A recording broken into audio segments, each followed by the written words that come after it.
Lolo, ako talaga.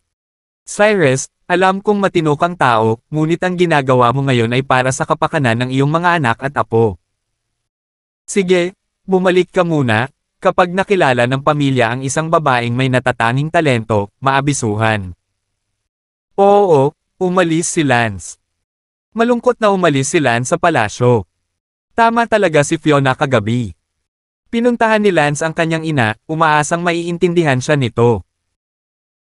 Cyrus, tama ang iyong lolo, ikaw ang henyo ng pamilya, at ang mga maaaring magpatuloy na mamuno sa angkan ng Sherman sa hinaharap ay magmumula sa iyong mga kahangahangang inapo.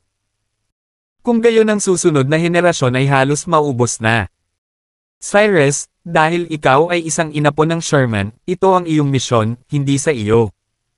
Ako. Lalong nanlumo si Lance matapos marinig ang sinabi ng kanyang ina. Hindi madaling maging henyo, at mas mahirap maging henyo ng isang malaking pamilya. Hindi maaaring magkaroon ng mga anak at apo si Lance para sa kanyang sarili lamang. Dapat din itong isaalang-alang ang mga susunod na henerasyon. Sinabi ng ina ni Lance, Cyrus, ikaw at si Little Grass, pareho kayong mga henyo, at ang posibilidad na ang iyong mga anak ay patuloy na maging mga henyo sa hinaharap ay mas mataas. Kung gayon, ikaw at si Little Grass ay magkakaroon ng higit pa sa susunod na ilang dekada. Inay, marami na akong anak, sa sobrang dami, hindi ko talaga maalagaan ang nararamdaman ko. Cyrus, bagamat gusto ko rin sila, kailangang kunin ni inay ang mga bagay ayon sa sarili nilang merito. Napakababa ng pagkakataon na maging malakas kayo ni Elsa, Sally, Bella at ang kanilang mga anak sa hinaharap, marahil hindi komportable para sa iyo na marinig, ngunit iyon ang katotohanan, at totoo iyon para sa sinuman sa nakaraan o kasalukuyan. Ma, babalik muna ako. Umuwi si Lance na nagtatampo. Nakita ni Lance na hinihiling ni Little Sister si Farish na magsanay ng martial arts. Bakit ang tanga mo, hindi mo naiintindihan ang galaw na ito pagkatapos mong matutunan ito ng matagal na panahon? Medyo galit na sabi ni Little Sister. Napapout si Farish sa kanyang bibig bilang paglala. Ituloy mo, huwag kang titigil. Si Lance ay abala sa paglalakad, bihira siyang magturo ng pagsasanay sa martial arts ng Farish, kaya turuan natin siyang mabuti ngayon. Farish. Daddy. Pinagalitan ka ni nanay. Hindi, sadyang si Farish ay tanga at hindi kailanman natuto. Nako, huwag kang magmadali, 11 ka lang. Halika, tuturuan ka ni Daddy. Itinuro ni Lance si Farish. Sige, magsanay ka na lang muna ng ganito. Yes, Daddy. Pumunta si Farish para magsanay ng kanyang martial arts. Lumakad si Fiona sa gilid ni Lance at bumantong hininga, asawa, huwag kang masyadong magpaka-spoil, kailangan mong sabihin kapag oras na, 11 taong gulang na si Farish, at hindi pa rin niya lubos na nauunawa. Pababa. Dragon Sword Technique. Tumawa si Lance, noong ikaw ay 11 taong gulang, hindi nangangahulugang mas malakas ka kaysa sa kanya ngayon. Asawa, pinagtatawanan mo ako. Hindi kita pinagtatawanan, masyado kang nagmamadali. Asawa, ngayon ay hindi na maikukumpara sa ating panahon, noong tayo ay nandoon, walang sino man sa buong mundo ang nakalampas sa angkan, ngunit ngayon dito ay iba na tsaka si Farish ay isang prinsesa ng angkan ng Sherman, kaya niya. Huwag maging karaniwan. Sayang, lahat ng tao ay may kapalaran ng lahat, hindi tulad ng magagawa natin ang lahat ng gusto natin, ang talento ni Farish ay hindi gaanong mas masahol kaysa sa iyo noon. Pero ang talent ko, sa Sherman mo, is not considered a genius at all, I don't want our daughter to be like that. Tinapik ni Lance ang pulong ng kanyang nakababatang kapatid na babae at hindi umimik. Little senior sister. Ang kapatid ko ay parang naliligaw, marahil ay nakakaramdam ng stress. Sa loob-loob, iniisip ni Lance, hindi mali ang sinabi ng aking ina, sayang. Sa isang kisap mata, 2 buwan na ang lumipas. Si Lance ay nagsusumikap araw-araw, ngunit sa pag-abot sa huling yugto ng peak ascension, hindi lang 1 taon o 2 bago niya makita ang mga resulta kung gusto niyang pag-aralan pa ang kanyang martial arts. Dumating na sa wakas ang malaking kasal nina Lance at Zira. Sa araw na ito, ang buong imperial na lungsod, maraming tao ang dumating upang dumalo sa seremonya ng kasal, ang lolo ni Lance ay napakasaya, gusto niya itong makita. Sa isang kisap mata, 8 taon na ang lumipas. 8 taon na ang nakalilipas, si Lance ay katatapos lamang natuntong sa huling yugto ng Peak Ascension, at pagkalipas ng 8 taon, naunawaan ni Lance ang kahulugan ng 6 na tuktok ng pagiging perpekto. Sa isang lihim na silid. Pagkatapos intindihin ng 4 na beses pa sa Peak Descending Perfection state of mind, makakarating na ako sa Peak Descending Perfection. Huminga ng malalim si Lance. Lumabas si Lance sa secret room. Sa taong ito, si Lance ay 73 taong gulang. Ang ibang mga tao ay 73 taong gulang at nasa Clan Master Perfection pa rin, medyo mas malakas, ang maagang yugto ng Peak Ascension. Si Lance, sa kabilang banda, ay nasa huling yugto na ng Peak Ascension at 6 na beses na niyang naunawaan ang pagiging perpekto ng layunin, si Lance ay unti-unting gumagawa ng mga himala. Ang Connor na iyon, na nasa gitna din ng Peak kasama si Lance noon, ay nasa gitna pa rin ng Peak ngayon, at si Connor ay 2 taon na mas matanda kay Lance, 75 taong gulang. Sa 75 taong gulang, si Connor ay isang henyo pa rin, ngunit hindi na siya maihahambing kay Lance. Lumabas si Lance sa secret room. Dad! Tawag ng isang kabataan at magandang babae. Tumawa si Lance, mabilis na lumipas ang oras, si Farish ay 19 na taong gulang na at naging isang malaking babae. Sa lahat ng mga taon na ito, tinuruan siya ni Fiona araw at gabi, na hindi nangangahas na hamina kahit kaunti, kaya hindi masyadong masama ang mga kasanayan sa martial arts ni Farish. Sa edad na 19, naabot na niya ang gitnang yugto ng Unity Realm. Noong si Lance ay 19, siya ay tumatambay pa rin sa Earth, ngunit syempre, ang mga oras at kondisyon ay iba, kaya imposibleng ihambing. Farish, nagpapabiyay ka na naman, bakit hindi ka magsanay ng iyong espada? Sa oras na ito, lumabas si Little Sister at nag-utos kay Farish. Napahawang ang labi ni Farish, kaya wala siyang pagpipilian kundi ang magsanay ng kanyang espada. Kung ikukumpara, naramdaman ni Farish na pinakamamahal siya ng kanyang ama at hindi siya kailanman hinimok na magsanay ng kanyang espada tuwing may oras siya tulad ng ginawa ng kanyang ina. Lumakad si Fiona sa gilid ni Lance at sinabing, "Asawa, nakasara ang pinto." Ngumiti si Lance at sinabing, "Fiona, huwag kang masyadong magmadali," tao rin si Farish, kaya mapapagod din siya.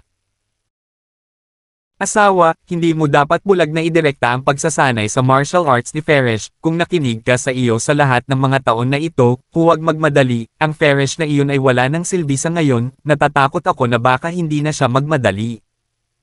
Umabot sa huli na likas na yugto. "Oh, okay, tama ka." Hinawakan ni Lance si Fiona, ang sulok ng mga kilay ni Fiona, nang hindi sinasadya, ay magpapakita ng kaunting talampakan ng uwak. Napabuntong hininga si Lance, kapag lumaki na ang mga bata, nangangahulugan ito na nagsisimula ng tumanda ang kanilang mga magulang, ito ay talagang walang hanggang kasabihan. Tumawa si Fiona, "Asawa, pero tingnan mo, hindi ka pa masyadong matanda parang isang 34 o 15 taong gulang na young adult. Ako naman, mukhang mas matanda sa iyo, at sa hinaharap, tiyak na mamamatay kami ng higit sa 100 taon bago ka. Fiona, huwag kang magsalita ng ganyan, malayo pa yan sa kamatayan." Hihihi. Tumingin si Lance kay Fiona, sa isang kisap mata, 20 taon na silang magkahawak kamay sa isa't isa. "Titingnan ko sila. Mabuti." Tumungo muli si Lance kay Elsa. Si Elsa ay nagsasanay ng kanyang espada at sinabi na gusto niyang panatilihin ang kanyang figure. 1392. Elsa. Umakyat si Lance. Si Elsa ay 4 na taon na mas matanda kay Lance, siya ay 77 taong gulang na sa taong ito, at dahil siya ang pinakamatanda kaya gusto niyang manatiling maayos, dahil ayaw niyang tumanda at hindi nagustuhan ng kanyang asawa. "Lance, labas ka na ng gate. Bakit ba kasi ang sipag mo ng martial arts lately?" Sinabi ni Elsa, "Nag-ensayo ako ng martial arts para lang manatiling masigla, hindi para lumakas." at ngayon na nahihirapan na rin akong umunlad, tila sa buong buhay ko, malamang na mas talk ako sa pagkumpleto ng Grandmaster, o mas mababa pa riyan. Si Elsa ay nasa huling yugto ng Zhangxi ngayon, ngunit mahirap nang umunlad pa. Elsa, relax your mind, malalampasan mo ang ancestor. By the way, nasaan si Kyle? Kyle! Sigaw ni Elsa. Walang tugon. Napabuntong hininga si Elsa. Malamang tumatakbo na naman ang brat na ito sa palasyo kasama si Ferdinand. Tumakbo ka sa palasyo para saan? Ano pa bang gagawin? Sunduin mo ang mga babae. Hindi mo pa alam bago iyon may dumating para ibalita na sina Kyle at Ferdinand ay nangmomolestya sa maliliit na dalaga ng palasyo sa palasyo. Pupunta ako. Si Lance ay hindi nakaimik, ang dalawang batang ito, ngunit ito ay normal, pagkatapos ng lahat, si Kyle ay 18 at si Ferdinand ay 17, sila ay parehong nagdadalaga. Naisip lang ni Lance sina Kyle at Ferdinand, ngunit may nakatagong sakit sa loob.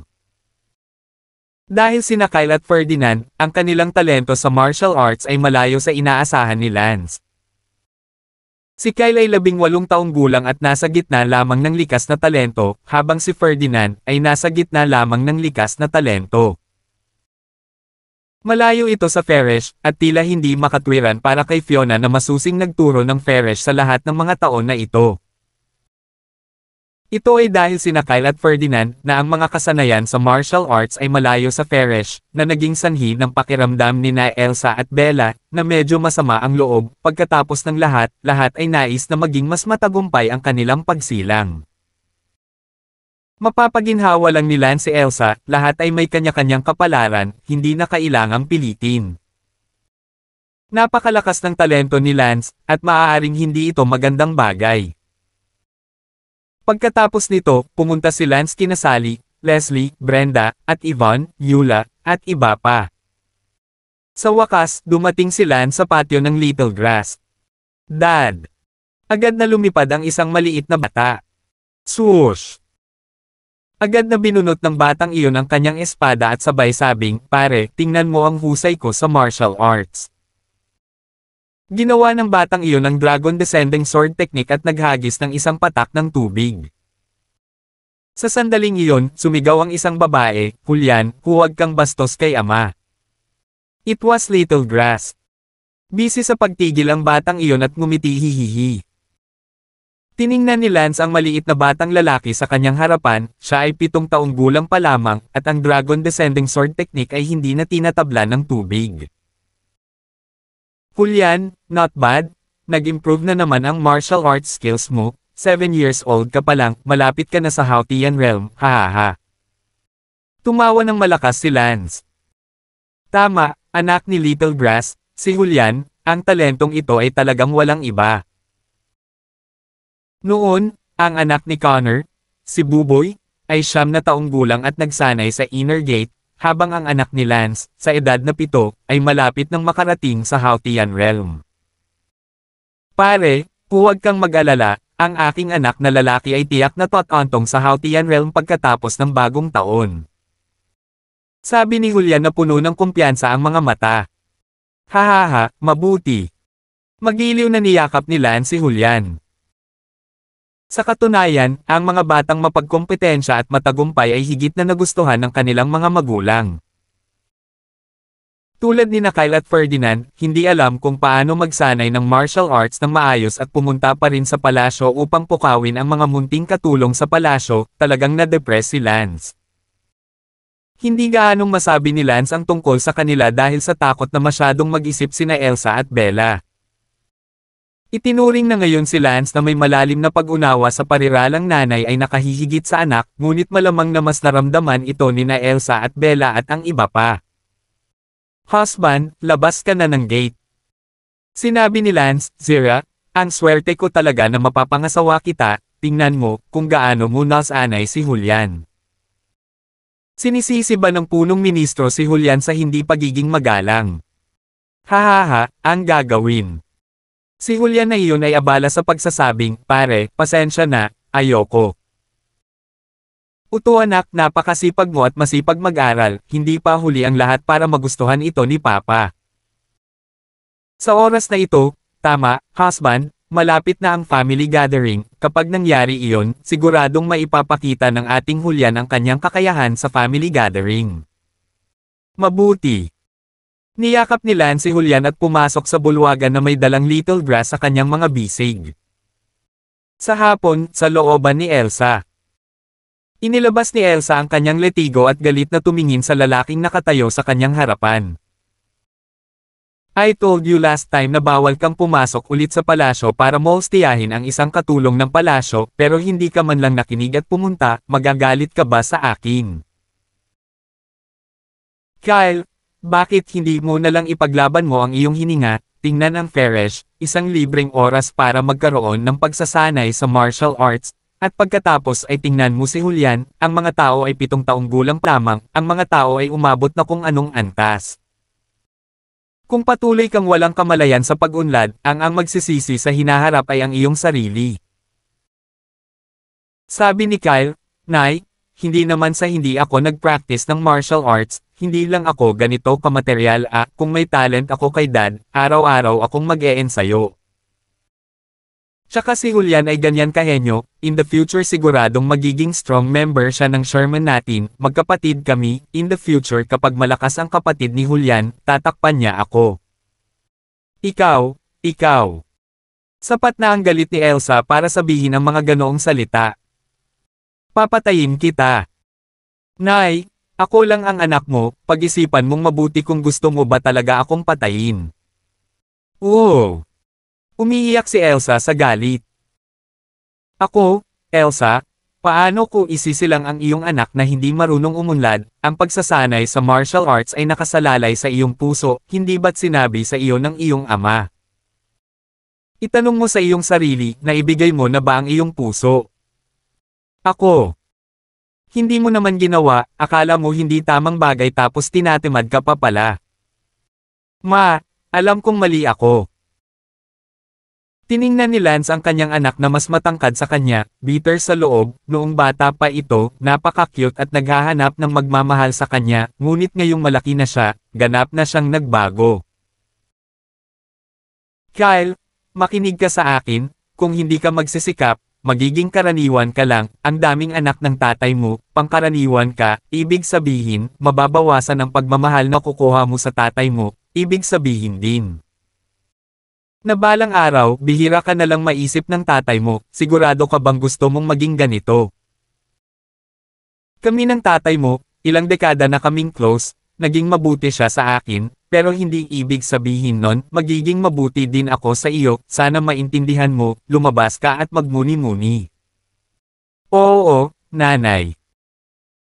Si Kyle ay lumabas ng bulwagan, hindi kalayuan pagkatapos lumabas ng bulwagan, isang batang lalaki na mukhang kasing edad lang ang tumakbo palabas mula sa sulok.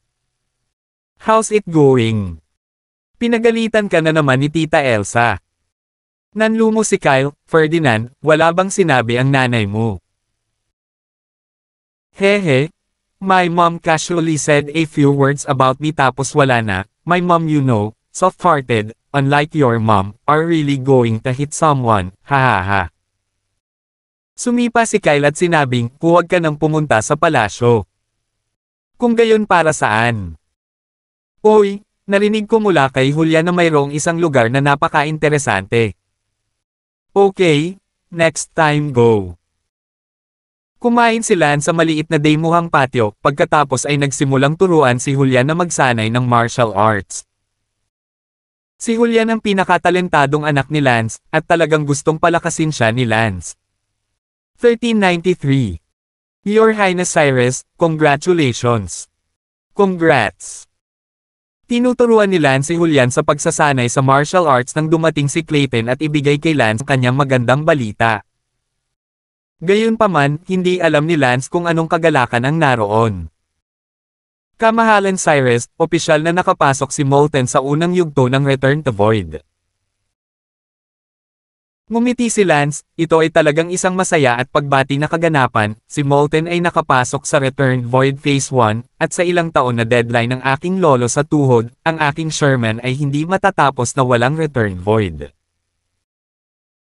Oo, kaya ngayong gabi, ang iyong lolo sa tuhod ay nag-host ng isang piging sa palasyo, at narito ako sa utos ng kanyang kamahalan upang anyayahan ka sa palasyo para sa piging. Gayunpaman, ang bilang ng mga tao sa piging ay limitado, kaya isang tao lang ang pwede mong isama. Okay, naiintindihan ko. Nang gabing iyon, isinama ni Lance si Julian at pumasok sa palasyo para sa piging. Mabuti na lang na nakapasok si Molten sa Returning Void, at walang masabi kung kailan ang lolo ni Lance, si Gian, ay makakatuntong sa Returning Void. Sa ganong engranding okasyon, si Julian lang ang dinala ni Lance, na hindi maiwasang makaramdam ng kaunting pagkawala sa loob ng ilan sa iba pang mga bata. Halimbawa, Farish. Ina, bakit hindi ako dinala ni Ama sa piging ng emperador? Sabi ni Farish kay Fiona na puno ng kawalan ang mukha. Napangiti si Fiona, huwag mong sisihin ang iyong ama ay napakaraming anak. Imposible para sa bawat isa sa kanila na maalagaan ka, kung maaari mo siyang bigyan ng higit na pansin sa iyo, dapat kang magsikap upang maging malakas. Ang dahilan kung bakit isinama ng iyong ama si Julian ay dahil, ang iyong Imperial Emperor, ay gusto rin si Julian, kung ikaw ay isang henyo at sapat na malakas, kahit na hindi ka dalhin ng iyong ama doon, ang iyong Imperial Emperor ay magkukusa pa rin na gusto kang makita. Naiintindihan mo? Napakalupit ng mundo, at wala kang karapatang humingi ng labis kung hindi ka magiging isang nakatataas na tao. Well, inay, naiintindihan ko, tiyak na dodoblehin ko ang aking pagsisikap. Masayang ngumiti si Fiona, mabuti iyan, kung katulad ka ng iyong dalawang kapatid na lalaki, sina Kyle at Ferdinand, kung gayon hindi ka na magkakaroon ng malaking lugar sa pamilya sa hinaharap, kahit na ang pagbisita ng iyong ama sa ating bakuran ay maging mas madalas. Well, alam ko. Sinasadya ni Farish na magsanay ng kanyang espada. Pumasok si Lance sa palasyo at dumalo sa salo-salo sa gabi upang batiin si Molten sa pagtungtong sa unang yugto ng Returning Void. Siyempre, sa panahon ng salo-salo, ang anak ni Lance na si Julian, ay gumawa din ng malaking mukha kay Lance. Gustong-gusto siya ng lolo sa tuhod ni Lance, at mahal na mahal din siya ni Gian ang tunay na apo na ito, kaya si Gian lang si Julian ang apo nito.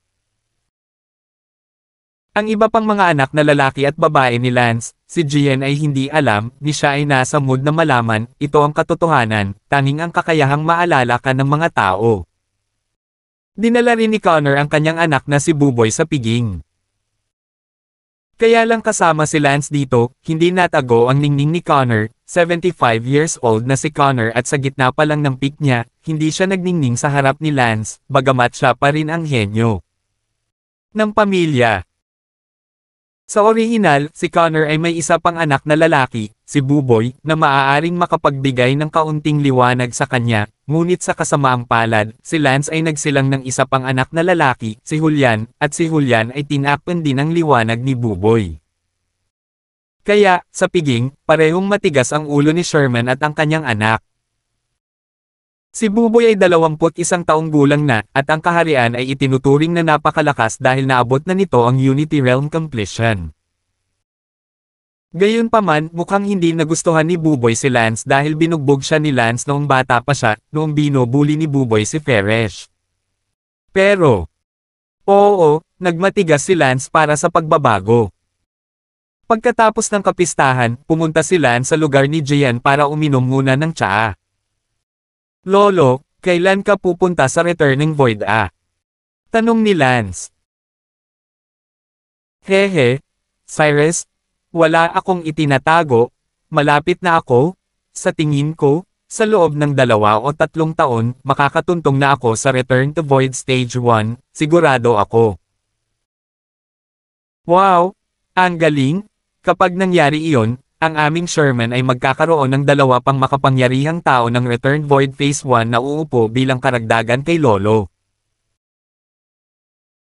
Masayang sinabi ni Lance, si Lance ay nagsisimula na ngayong mag-isip tungkol sa mga bagay mula sa isang pandaigdigang pananaw. Kung tutuusin, kailangan ding isipin ni Lance ang kanyang mga inapo, lalo na ang kanyang hindi mapag-aalinlangan ng mga anak. Ano man ang mangyari, mahal pa rin sila ni Lance at gusto niyang maging masaya sila sa kanilang buhay. Ngunit ang pag-asang iyon ay kailangang ilagay sa mga henyong anak.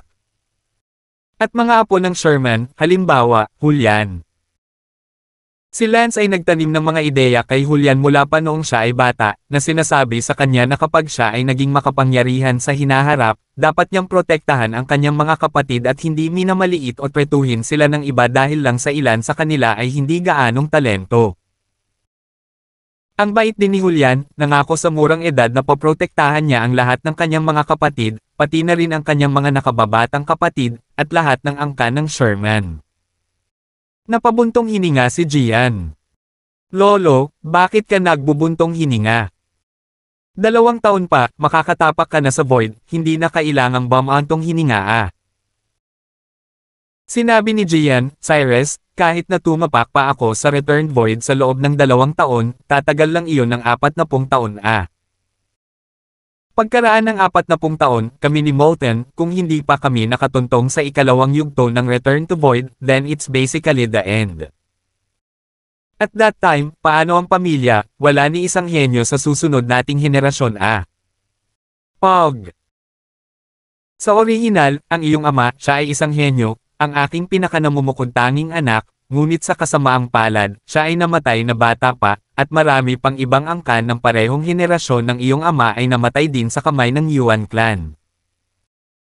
Sa madaling salita, sa iyong henerasyon ng ama, ang aming angkan ng Sherman ay nabalian. Bagamat marami pa akong naging anak mula noon sa kasamaang palad, hanggang ngayon, wala sa kanila ang may talento upang itaguyod ang pamilya. Gayunpaman, sa kabutihang palad, sa susunod na henerasyon, mayroong 2 people, you and Connor, who will be able to hold up the family in the future. Kaya lang kung may layer break sa gitna, natatakot ako na bago kayo lumaki, may mangyari. Tumango si Lance, hindi nakakagulat na bumantong hininga si Lolo, dahil ang susunod na henerasyon ni Lolo, na henerasyon ng ama ni Lance, ay walang kahit isang henyo na kayang humawak sa pamilya. At sina Lance at Connor, na mas bata pa, 40 taon na ang lumipas, nang maabot ni Gian at Molten ang kanilang malaking limitasyon, tiyak na hindi pa bumangon sina Lance at Connor, at sa oras na iyon, ang belang henerasyon, sa kaso ng anumang aksidente, halimbawa, ang biglaang muling pagkabuhay ng Yuan clan at ang pagbangon ng Return to the Void, kung gayon, ang Sherman ay haharap sa pagkalipol. Sa makatuwid, ang lolo ni Lance, kahit na tumuntong siya sa Returning Void, hindi siya maaaring maging masaya sa pag-iisip ng krisis pagkatapos ng kanyang kamatayan. Si Lance ay abala sa pagsasabing, Lolo, huwag mag-alala, mabangon ako sa lalong madaling panahon, ako ay magiging isang Return Void bago ang malaking limitasyon ng iyong henerasyon, at makakaupo sa pamilya.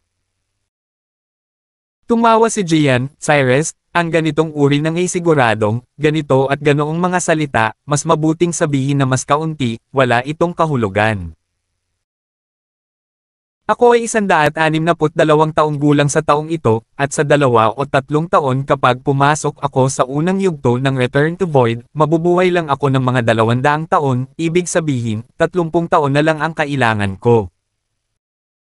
Para naman kay Molten, 173 taong gulang na siya ngayong taon, at bagamat siya ay tumuntong sa Return to Void ngayon, siya ay mabubuhay lamang ng mga 200, at siya ay mamamatay bago ako. Nakakabahala talaga ang Fractured Generation, ang magiging pinakamalaking krisis sa future ng Sherman natin. 1394. Walang ibang sinabi si Lance. Tila kailangan ding lumabas muli ni Lance at magtanim hanggang kamatayan upang makatuntong sa Return Void sa loob ng 30 taon.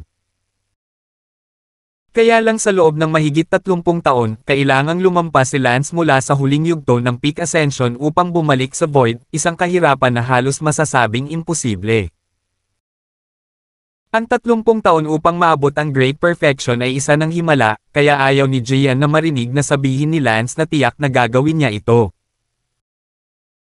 Si Lance ay 73 taong gulang sa taong ito, at pagkatapos ng mahigit 30 taon, siya ay 100 taong gulang pa lamang. Si Lance ay nasa kalahati pa lamang ng kanyang buhay, malabong makakamit niya ang ganoong kalaking tagumpay.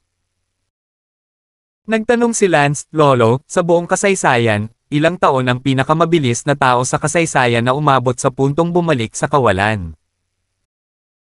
Sinabi ni Gian, ayon sa mga makasaysayang talaan na maaaring hanapin, ang pinakaunang taong tumuntong sa Returning Void ay 4,000 taon na ang nakalilipas, isang taong nagngangalang Luoyon, na 136 na taong gulang at tumuntong sa unang yugto ng Returning Void. Walang bisa. Ang record na ito, mahigit 4,000 taon na ang nakalipas, ay hindi pa nasira ng sinuman. Cyrus, 73 taong gulang ka pa lang ngayong taon, kahit na may kumpara ang iyong talento kay Luoyon, at maaari ka ring maging tulad niya, tumuntong sa Return Void sa edad na 136, tapos aabutin pa rin ng mahigit 60 years. After 60 years, patay na ako, kahit na tumuntong ako sa second stage ng Return Void, ay patay pa rin. Kaya, ang iyong lolo sa tuhod at si Molten ay parehong nag-aalala tungkol sa mga dekada ng pagkawala ng koneksyon pagkatapos nating mamatay. Kahit na mamamatay tayo at walang malalaman, lahat tayo ay umaasa na ang Sherman ay maaaring magpatuloy magpakailanman. Lolo, wala nang silbi ang pag-aalala ngayon, may higit 30 taon pa bago makarating sa bundok ang kariton. Sige, gabi na, bilasan mo na umuwi. Mabuti. Kinuha ni Lance si Julian at lalabas na sana, nang biglang sinabi ni Gian, sandali. Lolo, ano pa bang meron? Cyrus, si Sherman matigas ang ulo ay ikakasal na siya sa iba sa loob ng ilang araw. Hindi iyon normal. Ang babaeng ito na pakakasalan niya sa loob ng ilang araw ay Willowflower. Willowflower. Hindi ba't iyon ang hiniling mong pakasalan ako ilang taon na ang nakalipas? Oo, sayang masyado kang marunong mag-isip at ayaw mo, pero ngayon kasal ka na ni Connor, itong si Heidi, pambihira ang talento niya, kaya naman hiniling ko na pakasalan mo siya noon, at paya siyang marry you. May bakas ng paninisi sa tono ni Gian. Ngumiti si Lance, Lolo, itong si Heidi, ay talagang napakalakas. Ngunit siya ay isang babaeng may asawa, ang kanyang anak ay mas matanda kay Feresh, paano ako magiging handa na magpakasal sa isang babaeng may asawa kapag hiniling mo sa akin? Cyrus, ang kanyang asawa ay patay na sa loob ng 10 taon, hindi isang babaeng may asawa. May asawa na rin yan at maraming anak, ayoko. Walang magawang sinabi ni Gian, kaya ngayon ay mura na lang para kay Connor. Speechless, tinatawag ding cheap. Tumawa si Lance, nagmatigas na nagpakasal sa isang matandang babae at naramdaman niyang nakabili siya ng bargain. Nag-asawa at nagkaroon ng anak na dapat katakutin na maaari pa ring magbagong buhay si Heidi, sa kanyang pagiging likas na matalino, kung siya ay muling makabuo kasama si Connor, malaki ang posibilidad ng pagiging henyo. Ngayon, ang iyong anak na lalaki, si Julian, ay medyo mas matalino. Kaysa kay Buboy, ngunit huwag mong lampasan ang muling nabuong anak ni Connor. Haha. Sabi ni Gian, kalimutan mo na, si Sherman Krabby ay miyembro din ng sarili niyang pamilya, hindi ka nagpakasal kay Willowflower, ginawa niya, kaya't hindi umaagos ang matabang tubig sa labas. Kaya lang sa oras na ikaw ay matanda ka na, magkakaroon ka lang ng isang anak na lalaki sa iyong tuhod na hahawak sa eksena, ngunit si Connor ay may ilan sa kanyang tuhod, sa oras na iyon, panghihinayang lang ang malalam mo, di ba? Ikinaway ni Gian ang kanyang kamay at sinabing, Lance para umuwi. Umalis si Lance sa tirahan ng kanyang lolo kasama si Julian. Iniisip ni Lance ang mga huling salita ni lolo sa kanyang isipan. Si Connor ay talagang masipag din, para sa pagkakataong makapagsilang ng mas mahuhusay na supling, si Lance ay handang pakasalan ang isang taong namatay ng asawa. Gusto ni Lance na maganda, dalisay, at likas na matalino, paano magkakaroon ng ganoong magandang bagay sa mundo? Tumingin si Lance sa kanyang anak na si Julian sa tabi niya. Sa ngayon, sa napakaraming anak ni Lance, isa lang talaga si Julian, na may pag-asa na makabalik sa virtual level sa hinaharap, ang tinatawag na hold up the scene. Sinabi ni Lance sa loob-loob, kung may pagkakataon, maaari rin akong maging bukas ang isipan, kailangan kong laging isipin ang aking mga supling, kung mayroon akong dalawang henyong anak na lalaki, o kahit 3 o 4, hindi ba mas mabuti iyon? Mapait na ngumiti si Lance, ako ba ay sumuko sa tadhana? Naku, noong bata pa ako, naisip ko na mabubuhay ako ng isang kakaibang buhay, ngunit sa huli, napagtanto ko na ang lahat ng ito ay ang landas na tinahak ng mga nauna sa akin, at ngayon, kailangan kong gumawa ng mga kompromiso para sa kapakanan ng aking mga anak at apo, alang-alang sa 10,000 taon na pagpapatuloy ng Sherman. Gayunpaman, sa ngayon, huwag mo munang isipin, kahit na magpakasal ka sa isang genius na babae, maaaring hindi ka makapag-anak ng mga genius na anak, malaki lang ang posibilidad. Ang pinakamahalagang bagay ngayon ay kung ano ang gagawin sa belang henerasyong iyon sa hinaharap pagkatapos ng malaking limitasyon ni Lolo. Kailangan kong mag-strike ulit para pisilin ang aking potensyal at sikaping maabot ang pagbabalik sa kawalan sa pagitan ng 30 at 40 taon upang ang angkan ng Sherman ay ligtas na makadaan sa panahong iyon ng Fault Generation. Kinagat ni Lance ang kanyang mga ngipin sa loob. Pag-uwi, natulog si Lance sa kwarto ni Little Grass ng gabing iyon. Siyempre, gusto rin ni Lance na magkaroon ng isa pang kasama si Little Grass, kung tutuusin, ang Little Grass ay napakatalino, at mas malaki ang posibilidad na magkaroon ng henyo na kasama niya.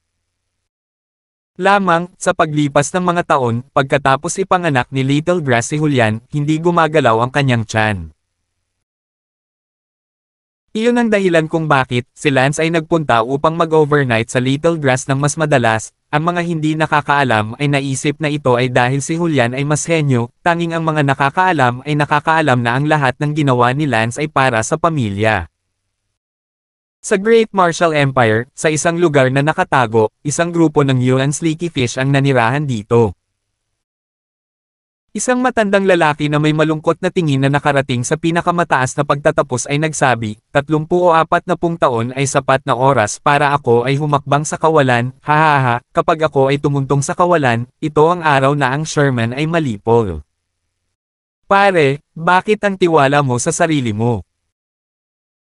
Noong nakaraan, nabalitaan ng Imperial City na si Molten ng Sherman ay tumuntong na sa unang yugto ng Return to the Void, at narinig ko rin na malapit na si Jian. There too.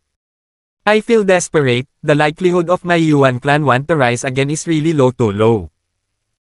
Sabi ng isang lalaki na puno ng kawalan ang mukha. Hindi mo naiintindihan, hindi ka maaaring tumingin sa ibabaw ng lahat. Ngayon, sa ibabaw, ang Sherman ay masigla at makapangyarihan, walang vice national clan ang maihahambing dito, ngunit ang Sherman ay may iba. Nakamamatay na kahinaan. Ano? Nang ang Sherman ay lipulin ng aming Yuan clan noon, napakaraming bilang ng mga ika-4 na henerasyon ng mga bata ang namatay, at sinasabing ang Sherman, sa susunod na henerasyon ng Molten, walang tunay na mga henyo, ibig sabihin na halos walang posibilidad na bumalik sa Void.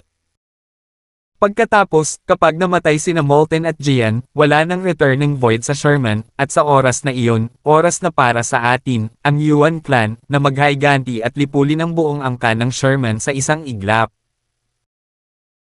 Siyempre, ang saligan ay nakatuntong na ako sa returning Void noon, ngunit mayroon pa ring 30 o 40 taon na natitira, at sapat na ang aking tiwala na pumasok sa ang unang yugto ng Returning Void, at hindi rin ito magtatagal.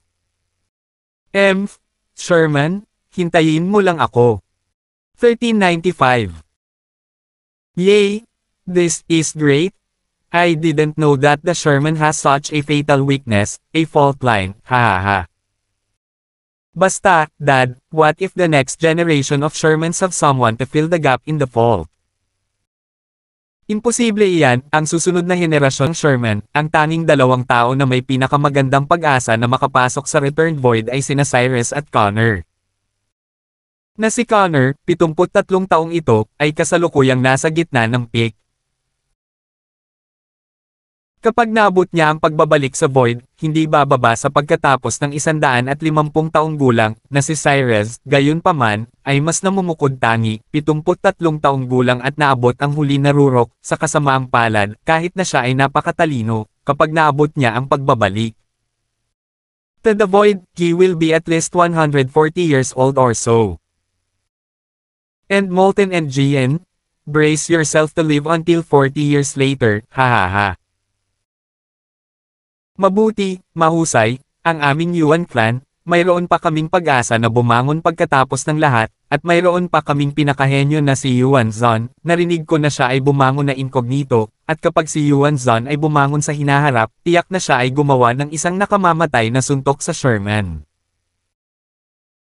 Katulad nito, ang mga komentong umawit ng masama para sa kinabukasan ng Sherman, hindi lamang sa Yuan clan's Leaky Fish, sa Imperial City, ang 4 na iba pang Vice National clans, ay nagsabi rin sa kanilang likuran, lahat sila ay naniniwala na tiyak na mamamatay ang Sherman kapag naabot nila ang Fault Generation.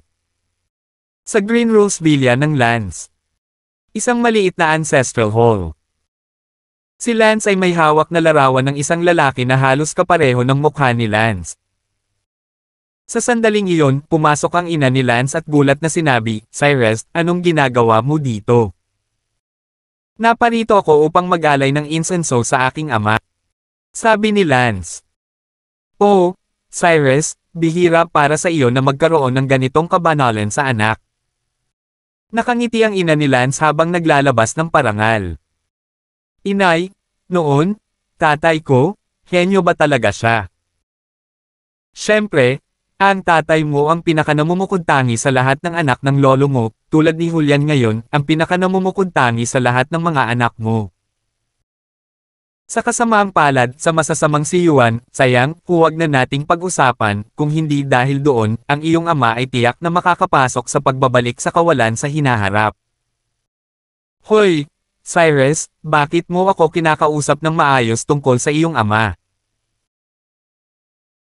"Naku, wala lang, ang dami ko lang narinig na usapan lately, na sinasabing ilang dekada na lang mamamatay ang Sherman natin, dahil sa henerasyon ng tatay ko, walang mga henyo na kayang pagtibayin ang pamilya, at pagdating ng panahon, talagang delikado kapag nasira ang kasalanan."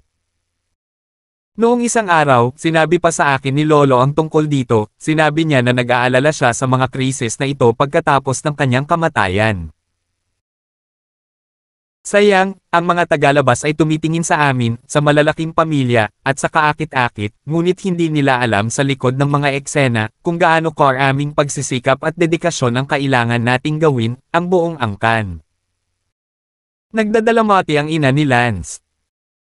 Sinabi ni Lance, "Ina, pumunta ako upang magbigay galang sa aking ama ngayong umaga, sa katunayan, mayroon akong gagawin." "Ah, ano yun?" "Naku, ayokong magkaroon ng ganito kalaki na krisis ang pamilya in the future, kaya kailangan kong lumabas at lumaban para sa buhay ko, kailangan ko nang mahawakan ang pamilya bago ang deadline ng aking lolo." "Cyrus."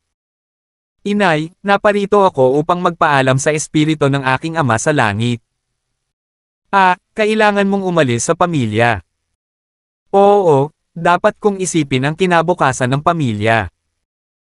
Matigas ang tingin ni Lance, mahigit 10 taon na niyang hindi iniwan ang kanyang pamilya, sa pagkakataong ito, kailangan niyang baliketin ang responsibilidad, kahit alam niyang imposible. Kailangan niyang lumaban, umaasang makatuntong sa kawalan kapag dumating ang krisis sa pamilya.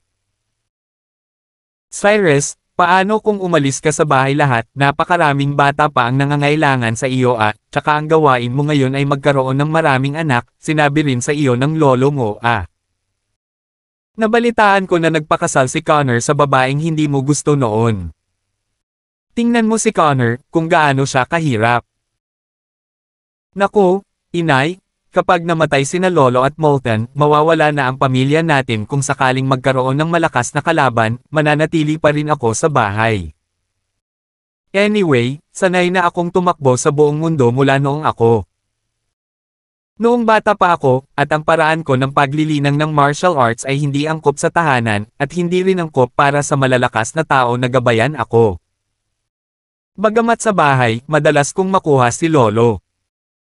Yung guidance, pero hindi ako nababagay, baka may kinalaman sa katotohanan na iba ang pagpapalaki sa akin. So saan mo gustong pumunta? Sinabi ni Lance, napakalaki ng mundo, gusto kong puntahan ito. Ngunit gaano man kalaki ang mundo, ang pinakamalakas na tao ay bumabalik lamang sa Void at, sa karamihan ng iba pang mga imperyo, mayroon bang babalik sa Void Stage 3?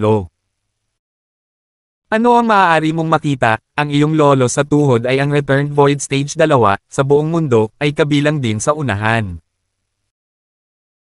Inay, pumunta ako sa mundo para maglakad-lakad, hindi para humanap ng mas malakas at nararanasan ko, para sa akin, ang karanasan ay ang pinakamahusay na paraan upang linangin.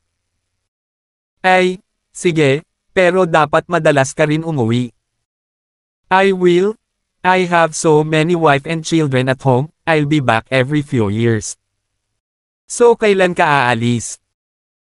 Walang nagmamadali, at least maghintay hanggang matapos ang malaking kasal ni Connor. Si Connor ang pinakamatalino sa parehong angkan maliban sa akin, ikakasal na siya, hindi ko maitatanggi ang mukha na ito. Kung gayon, magsunog ka ng insenso sa iyong ama at pagpalain ka ng iyong ama ng kapayapaan. Oh, mabuti. Nagsunog si Lance ng insenso para sa kanyang ama, ngunit sa katunayan, ang layunin ni Lance sa pagpunta dito ay para kausapin ang kanyang ama at hilingin sa kanya na pagpalain siya. Makalipas ang ilang araw, nagpakasal si Connor.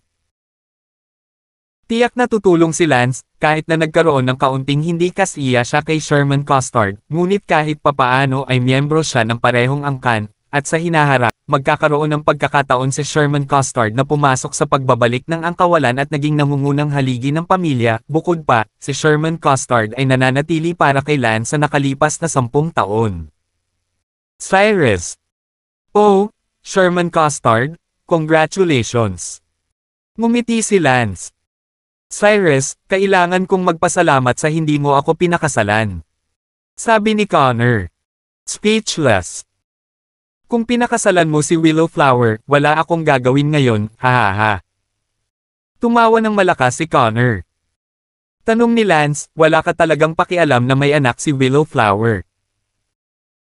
What's there to mind? Pagdating ng panahon, magiging anak ko na rin ang anak ni Willowflower, hindi ba maganda kung may iilan pa akong anak para sa wala? Walang sasabihin, humanga. Ngumiti si Lance, hindi matanggap ni Lance ang Willowflower, bukod pa rito, ordinaryo pa rin ang hitsura nitong Willowflower, maliban sa isang bagay, henyo.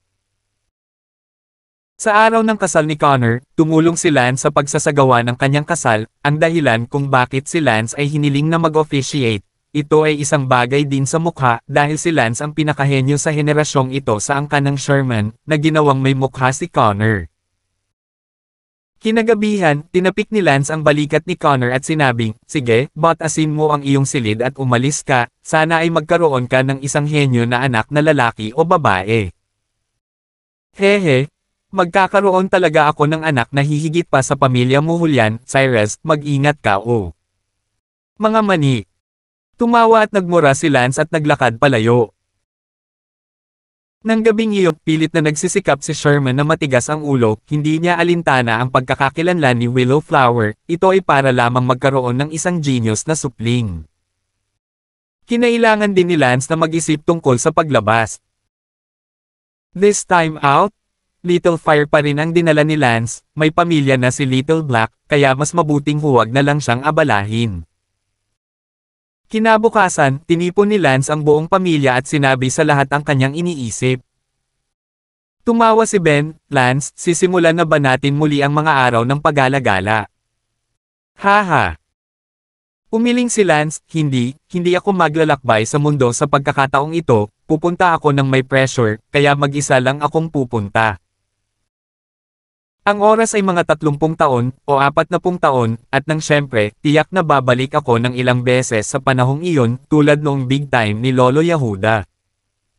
1396.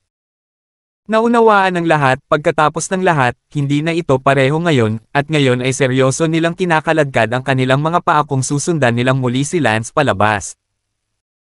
Pagkalipas ng ilang araw, umalis si Lance sa imperial na lungsod kasama ang Little Fire. Kuya Lance, saan tayo pupunta? What's the purpose? Tanong ni Little Fire. Umiling si Lance, hindi ko alam kung saan ako pupunta, sa katunayan aalis ako ng bahay sa pagkakataong ito para sa isa pang bagay. Ano ito? Nga pala, tingnan mo kung may balita tungkol kay Thalia, para siyang nawala sa lupa, hindi ko talaga alam kung saan siya nagpunta. Kuya Lance, naniniwala ako na ang magkasintahan ay magkikita rin sa huli, ang sulat na iniwan ni Thalia para sa iyo ay sinunog ng sinumang mula sa Divine Dragon Sect, kung hindi ay mas malalaman natin kung saan siya nagpunta. Huwag na nating pag-usapan ang walang kwentang bagay na iyon. Tiyak na walang Thalia ang Great Martial Empire, kaya dumiretso tayo sa ibang imperyo. Isa sa mga bansang katabi ng Great Martial Empire ay ang Great Precious Empire, pagkatapos ay maglakad tayo papunta sa ang Great Precious Empire. Mabuti. Tinawid ni Lance at Little Fire ang hindi mabilang na mga bundok at lawa, at pagkatapos ng kalahating taon, sa wakas ay narating nila ang hangganan sa pagitan ng Great Martial Empire at ng Great Precious Empire. Masyado kasi talagang malaki ang land area ng bawat imperyo kaya sa pagitan ng bawat imperyo, kakaunti lang ang biyahe, kahit nasa return void level sila, bihira lang bumiyahe ang iba't ibang imperyo sa isa't isa, dahil malayo sila, walang tao. Nagkaroon ng paglilibang na gumugol ng higit sa kalahating taon upang pumunta sa ibang lugar, at ang mga nakarating sa return void ay hindi bata, kaya talagang hindi nila kayang gugulin ang oras na iyon. Sa unang pagkakataon na nakita ko ito, naisip ko na ito ay magiging isang magandang ideya na pumunta sa susunod na antas. Si Lance at Little Fire ay opisyal na nakapasok sa Great Precious Empire. Huminto si Lance sa isang bayan, nagpaplanong magpahinga sa isang inn sa loob ng ilang araw. Ginoo, mayroon kang mga aklat sa heograpiya ng Great Precious Empire. O isang mapa. O, bisita. Oo, hindi ka mula sa Daisen Empire, ito ay isang border city, at ang mga tao mula sa Daisen Empire ay pumupunta rito sa lahat ng oras. Tiningnan ni Lance ang heograpiya ng Great Precious Empire. Ang Great Precious Empire ay namamahala na ngayon sa isang paksayon na tinatawag na Golden Moon Gate. Ito ay hindi nakakagulat kung ang Great Martial Empire ay sakupin ng mga Zoroastrian sa hinaharap, ito ay magiging isang paksayon din sa kapangyarihan. Tinanong ni Lance si Little Two, mayroon ka bang sikat na dilag sa Great Precious Empire?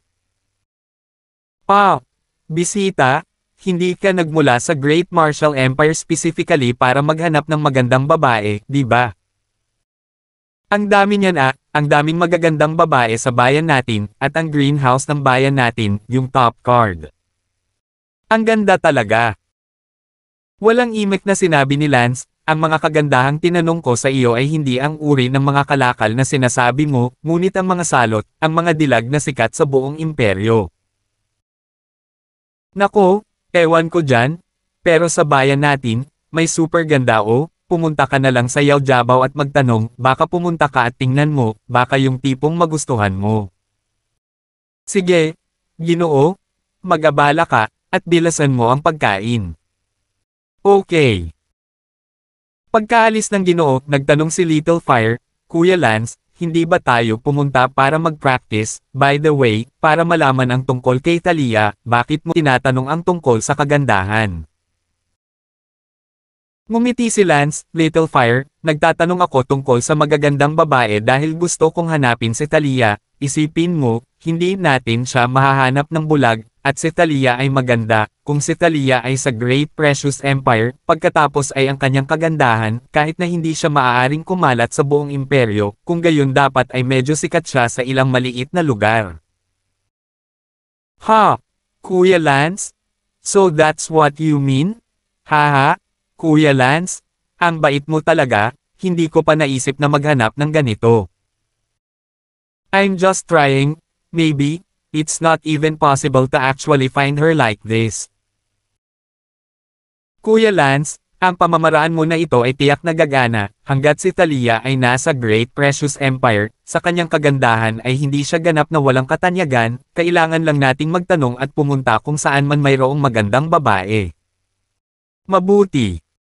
Ngunit, Kuya Lance, paano kung ang kagandahang iyon ay hindi si Thalia? Ano naman? Hehe, Kuya Lance, hindi ka pa rin matanda, alam mo na. Saglit na nag-isip si Lance at sinabing, kung makatagpo ako ng isang babae sa Great Precious Empire na makapangyarihan at napakaganda, wala akong balak na isama siya. Haha.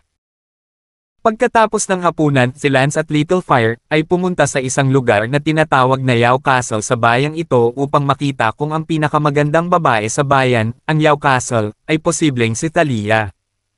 Knock knock. Kumatok si Lance sa pintuan ng Yao Family Fort. Anong lalaki? Sinabi ni Lance, isang tagalabas na gustong pumunta at manatili sa Yao Family Fort sa loob ng 2 araw. Nakakaawa, akala mo kahit sinong kuting o tuta ang Yao Family Fort ko. Pa! Sinampal siya ni Lance at sinabing, makinig kang mabuti, late na ako sa Peak Ascension, at ang Fortress Master ng Yao Family Fort mo ay Early Peak Ascension lang, tama? Ah, ikaw? Late ka Peak Ascension. Nagulat ang janitor na iyon. Pumasok si Lance sa bulwagan ng Yao Family Fort. Hindi nagtagal, dumating ang Fortress Master ng Yao Family Fort, isang matandang lalaki. Tiningnan ng Fortress Master na iyon si Lance at talagang makapangyarihan, nagulat siya at pumasok sa takot, greeting Senior. Sinabi ni Lance, dapat ikaw ang pinuno ng kuta. Exactly, pwede ko bang tanungin kung ano ang mahihingi ng payo ni Senior? Hehe, walang dapat kumonsulta, nabalitaan ko lang na may isang babaeng walang kapantay na kagandahan sa Yao Family Fort, at gusto ko siyang puntahan at makilala. Ah! Tumingin ang matandang lalaki kay Lance, na may mga gwapong katangian at mukhang bata pa, naantig ang puso niya, at abala siya sa pagsasabing, pakiusap Senior, sandali lang, may tatawagan ako kaagad sa kanya. Sige po. Makalipas ang halos 10 minuto, isang babaeng nakasuot ng fan-tied shirt ang pumasok sa bulwagan. Alam ni Lance sa isang sulyap na hindi ito si Thalia. Ito ay isang maliit na babae lamang. Nakaramdam ng pagkadismaya si Lance sa loob. Little girl Linda, Piyeng Hong Ijeng ta Senior. Nagbigay galang ang babae habang nakatingala kay Lance, bumilis ang tibok ng puso niya, parang nagustuhan niya ito sa unang tingin. Mukhang iba talaga ang pagmumukhang gwapo kumpara sa mukhang frustrated. Ilang taon ka na? Bumalik sa Senior, ang binibini ay 19. Sabi ni Linda. Tumanggaw si Lance, 19 na taong gulang at ang kanyang mga kasanayan sa martial arts ay umabot na sa huling yugto ng Unity Realm, siya ay tunay na mahuhubog na talento. Sobrang pinupuri si Senior. Bahagyang ngumiti si Lance, nakita ni Lance si Linda na ito at naisip si Farish. Si Farish ay 19 na taong gulang din, ang kanyang martial arts ay umabot na sa gitnang yugto ng Unity Realm. Ang Farish ay mas mababa pa rin sa Linda na ito, bukod pa rito, ang kalagayan ni Farish ay halatang mas mabuti kaysa kay Linda. Pagkatapos ng lahat, si Farish ay isang anak ng imperial na pamilya. Ang Fortress Master ng pamilya Yao ay abala sa pagsasabing, Senior, nakilala mo na ang apo ko, ano ang nararamdaman mo? Nako, ang ganda talaga ng itsura, at gayon din ang talento. Kung gayon, maaari ka bang makagalaw, Senior? 1397. Sorry, I just came to make sure na hindi siya ang hinahanap ko, but unfortunately, no. Sorry to interrupt. Tumayo si Lance at umalis. Medyo nanghihinayang ang matandang iyon, akala niya ay biglang dumating ang malakas na lalaking ito. Tinitingnan niya ang kanyang apo, napakalakas na tao, bastyusan ang apo, siguradong puno ang mga kamay niya.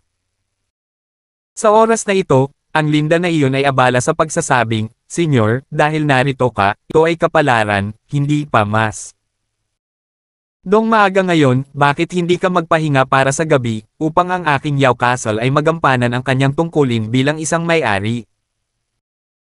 Tumingin si Lance sa langit, mga alas 5 o alas 6 ng hapon, lumulubog na ang araw sa kanluran. Well, limited lang naman ang kondisyon ng ina yan, kaya sa Yao Family Fort ako magstay for the night. I originally said I'd come to stay for a few days, hehe. Salamat Senior sa pagkonsensya na manatili sa Yao Family Fort. Pasasalamat na sabi ng matandang iyon, ang malakas na lalaki ay dumating upang manatili sa kanyang tahanan, ito ay nakatingin sa kanya. Seniors, please follow me. Salamat. Si Lance ay inayos na pansamantalang manatili sa pinakamarangyang courtyard ng Yao family fort. Si Lance ay hindi nagulat, pagkatapos ng lahat, ang pinakamalakas dito ay ang pinakaiginagalang, siya ay nasa huling yugto ng peak ascension, at ang pinakamalakas na lalaki ng Yao family fort na ito ay nasa unang bahagi lamang ng peak ascension, kakaiba na siya hindi sumamba kay Lance bilang isang bodhisattva. Senior, maghilamos ka muna at may handaan ka sa gabi, sana hindi tumanggi si Senior. Sige, ayusin mo. Sa pinakamarangyang silid, si Lance ay naligo at nagpalit ng malinis na damit, syempre, ang mga damit ay ibinigay ni Yao Jiabao, at ang pinalit na si Lance ay lalong nagliliwanag at gwapo. Kahit na si Lance ay 73 taong gulang, ngunit mukhang, sa mga ordinaryong tao lamang, higit sa 30, kumpara sa nakaraan, ang gwapo ay nagdagdag ng ilang mga punto ng kapanahunan. Hindi nakakagulat na si Linda, ang sikat na kagandahan ng mga Yao family castle, nagustuhan si Lance sa sandaling makita niya siya. Pagkatapos ng lahat, si Lance ay masyadong nakamamatay, bata, guwapo at makapangyarihan, simpleng pangarap na manliligaw ng sinumang babae. Kuya Lance, huwag kang magmadali, kakaiba kung napakadaling hanapin si Talia, hindi tayo nagmamadali, habang nagsasanay at naghahanap, natural na magkikita tayo pagdating ng tadhana. Hehe, alam ko, mahigit 40 taon ko na siyang hindi nakikita, sa katunayan ay medyo lumalabo na ang imahe ko kay Talia, siguro iba na siya sa dati. Sa sandaling ito, sa isang lugar sa Yao family fortress. Linda, yung senior kanina, ano sa tingin mo? Lolo, anong ibig mong sabihin? Walang ibig sabihin si Lolo, nagtatanong lang. Lolo, ang apo ay walang pagtutol sa kanya. Sabi ni Linda na may pulang mukha. Naku, anak, hindi ko alam kung maganda ba ito o hindi, biglang may dumating na isang malakas na tao na may ganoong talento sa aming Yao family castle. Lolo, sa tingin ko hindi siya masamang tao. Well, I don't think so. Linda, have a feast tonight, you have to behave well. Magmadali kang bumalik at magbihis. Mabuti. Kung ang malakas na lalaking ito ay mahilig sa iyo, ang aming Yao family castle ay malapit nang magbago ng kapalaran nito. Magugustuhan niya ba ako? Namumula ang sinabi ni Linda. Sa gabi, sa isang bulwagan, ang Yao family fort ay naghanda ng isang marangyang hapunan. Si Lance ay tumatakbo sa loob ng kalahating taon, at matagal na siyang hindi nakakain ng ganoon kalaki, kaya hindi siya magalang. Siyempre, bilang kapalit, inutusan ni Lance ang fortress master ng Yao family fort habang kumakain. Salamat, Senior. Ang fortress master ng Yao family fort ay nagpapasalamat. Oh, hindi na kailangang maging magalang. Linda, pagkatapos ay samahan mo ang senior, si Lolo ay kailangang pumunta para sa isang tahimik na kaliwanagan. Mabuti. Ang fortress master na iyon ay nagmamadaling umalis, si Lance ay nagbilin sa kanya na kailangan niyang hampasin ang bakal habang ito ay mainit, at kailangan niyang maliwanagan ang kanyang sarili ng tahimik din. Hindi alintana ang pag-aliw kay Lance. Sa kabutihang palad, si Lance ay hindi tumutol kahit kaunti. Tumayo si Lance at sinabing, sige, busog din ako sa alak at pagkain, salamat sa pagtanggap mo, babalik muna ako sa kwarto ko. I'll see you off. Sabi ni Linda. Hindi na kailangan, mahahanap ko. Sige. Medyo nawala si Linda dahil mukhang walang interes si Lance sa kanya. Bumalik si Lance sa kanyang silid, halos handa ng matulog. Knock knock. May kumatok sa pinto. Pumasok ka na. May pumasok na babae. Pa, ikaw pala, Linda. Senior, dinalhan kita ng merienda ng prutas. Oh. Ngumiti si Lance, na kumakain ng merienda ng prutas sa kalagitnaan ng gabi, dahil gusto pa rin ni Linda na makipag-ugnayan muli kay Lance. Siyempre, malinaw ang kanyang layunin, gusto niyang makita kung siya ay nakatakdang maging babae ni Lance. Linda, may iba ka na ba? Senior, ako. Ayos lang, sabihin mo lang kung ano ang sasabihin mo. Senior, ano ang tingin mo sa maliit na babae?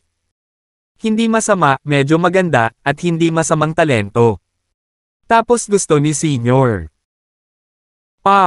Paano ko ilalagay to? Ha? Truth be told, kasing edad mo ang anak ko, kaya ako ang tatay mo. Hindi iyon ang punto. Pupunta ako, kahit na hindi iyon ang punto. Hindi nakaimik si Lance. Senior, hayaan ang senior na manatili ngayong gabi. Si Linda ay namula ng husto na para bang nagkaroon siya ng lakas ng loob para sabihin ito. Kasama na si Lance, dahil sinabi ni Lance na aalis siya ng maaga bukas ng umaga. Natigilan si Lance. Nakita ni Linda na hindi tumanggi si Lance, at may matapang at pulang mukha, dahan-dahan siyang naglakad patungo kay Lance, bahagyang nakagat ang kanyang mga labi, sobrang kinakabahan. Hindi siya pinigilan ni Lance. Nabuhay si Lance hanggang sa edad na ito, walang pababang pag-iisip, kung may regalo sa pinto, si Lance ay hindi ipokrito na tatanggi at iba pa. Nakita ni Lance si Linda na lumakad papunta sa kanya, nanginginig ang kanyang katawan sa kaba, ngumiti si Lance, niyakap si Linda, at pumasok sa tent. Pagkatapos noon, yumanig ang magaan na tent, hindi na dapat pag-usapan ang mga segundo. Kinabukasan, madaling araw, idinilat ni Lance ang kanyang mga mata, mayroon pa ring babaeng nakayakap sa kanya. Tumingin si Lance sa kama, may pamumula pa rin, tila perpektong katawan pa rin si Linda. Napabuntong hininga na lang si Lance. Senior, nakapaglingkod ba ng maayos ang senior kagabi?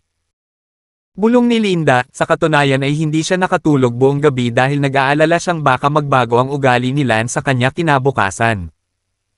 Tumango si Lance, mabuti, salamat. Tumayo si Lance at nagsuot ng kanyang damit, naghahanda na umalis. Senior. Umupo si Linda sa kama at tumingin kay Lance na may nagbabagang tingin. Anything else? Tanong ni Lance. Ako. Nanlumo si Linda, inalok niya ang sarili niya, pero tinanong niya talaga kung meron pa, natutulog lang ba siya ng walang kabuluhan. Senior, aalis ka na.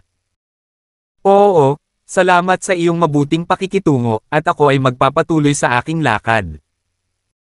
Senior, okay lang ba kung samahan kita si Senior? Wala. Sige anak, huwag mo nang isipin, mag-practice ka na lang ng martial arts sa bahay, at habang nandito pa ako, tuturuan kita bilang kapalit ng serbisyo mo kagabi. 1398.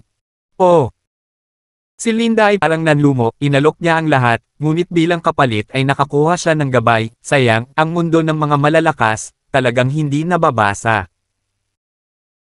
Sa totoo lang, medyo nakonsensya din si Lance sa loob, pagkatapos ng lahat, ito ang unang pagkakataon para sa isang 19 na taong gulang na batang babae, kung noon, tiyak na mananagot si Lance, ngunit ngayon ay naramdaman ni Lance ang isang generation gap sa mga batang babae.